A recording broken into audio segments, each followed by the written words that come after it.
আজকে সকালবেলা উঠেই আগে ভাত খাচ্ছি। আর ভাত কী দিয়ে খাচ্ছি বলো তো? চিকেন চাপ দিয়ে আর ঝোল দিয়ে।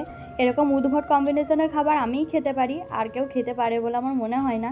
তারপর রান্নার জোগাড়জান্তি করতে গিয়ে আবার হাতটাই কেটে ফেললাম। তারপর রেডি সেডি হয়ে বেরিয়ে পড়েছিলাম আমি আধার কার্ড করার জন্য। আর এখন তো বাড়ি থেকে কোথাও ঘুরতে বেরোতেই পারি না। এই ছোট ছোট কাজগুলোর জন্য যে বেরোতে পারি, এত ভালো লাগে কি আর বলবো।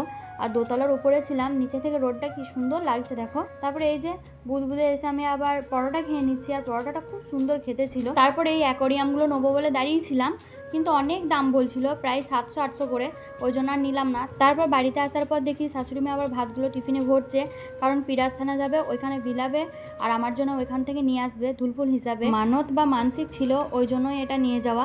তারপর এই যে ওইখান থেকে নিয়ে আসার পর আমরা সবাই খেতে বসে পড়লাম।